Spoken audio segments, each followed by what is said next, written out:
Morning. It's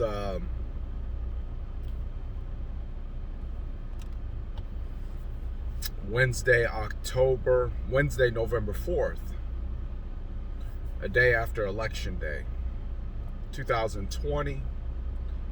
It's 3:01 a.m. and I'm on my way to the gym right now.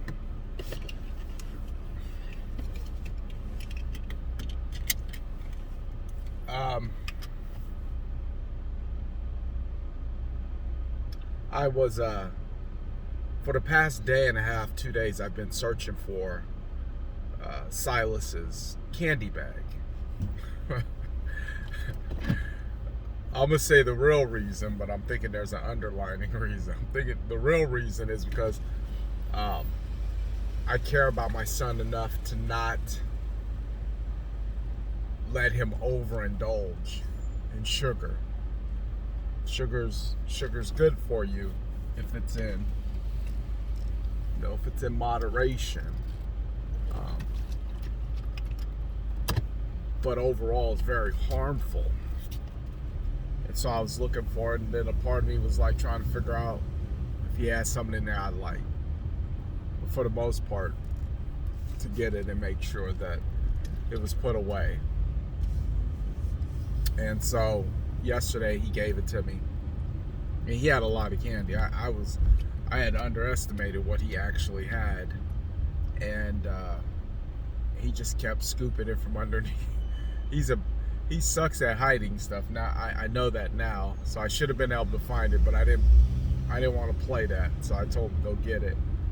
And I went in there with him, and he's scooping it from underneath his dresser. I mean, he just scooping big old handfuls of candy.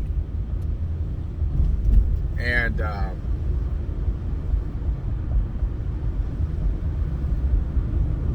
gives it to me, and then last night I put it up in a cabinet, and him and his sister seen where I put it, so I knew they were gonna maybe get after it. They're not really worried about stuff like that when I put it away.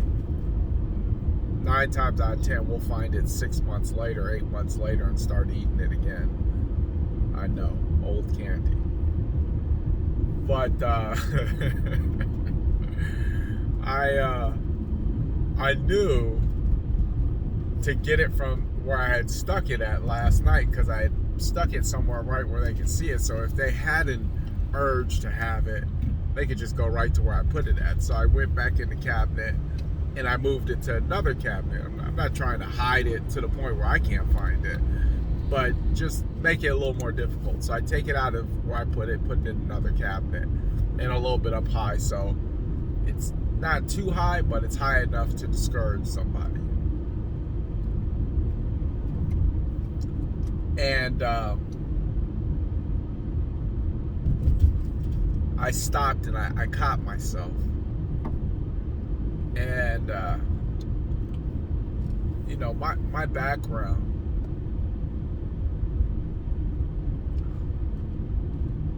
I spent straight 10 years in prison.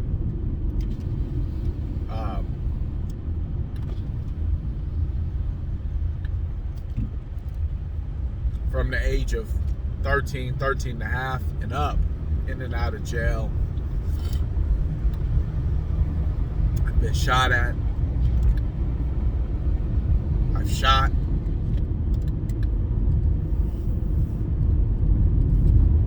I've ran with some of the hardest gangs. Killers. The people who, I'll call them friends, who jumped me into my gang. One of them's dead. The other one's working on his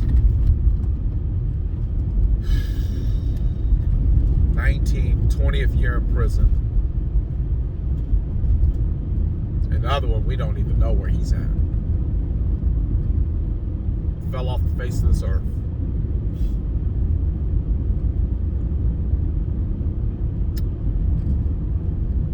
Sold drugs. moved them in and out of state. I done did a lot of things, a lot of bad things, a lot of things I'm not proud of. A lot, a whole lot.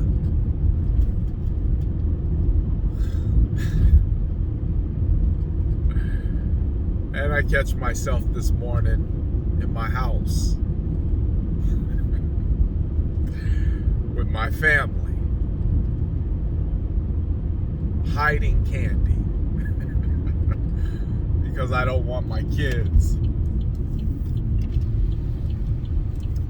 to get a toothache.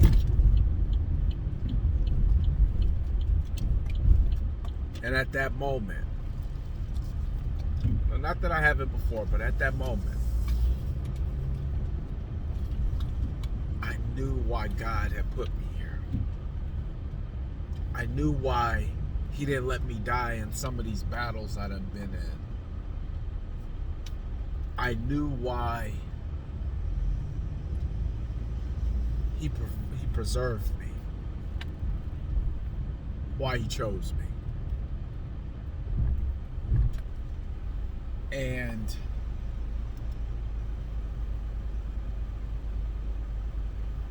I'll leave it at this. It don't matter what you done did. It doesn't matter what you done been through. It doesn't matter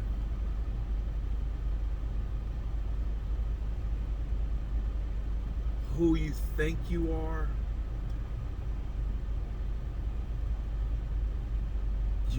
If you still living and you done been through some things, you got a purpose. And it's up to you to recognize that purpose, because it may not be money. It may not be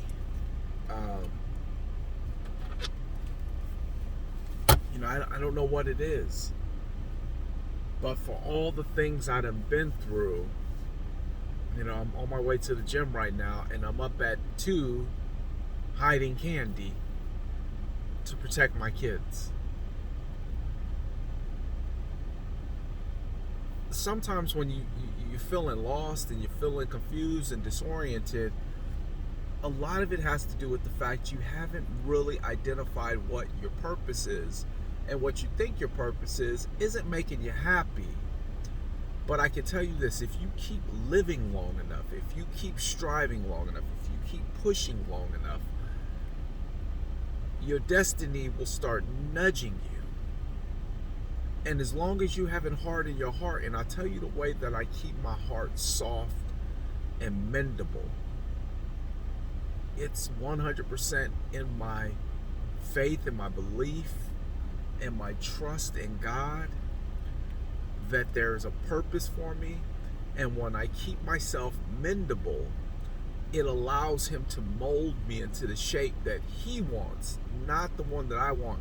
And what I'm learning, and what I'm going to show you or tell you that I'm learning, is that it's better to be molded by the Creator than to have this self-perceived concept of who you think you are, who you think you should be.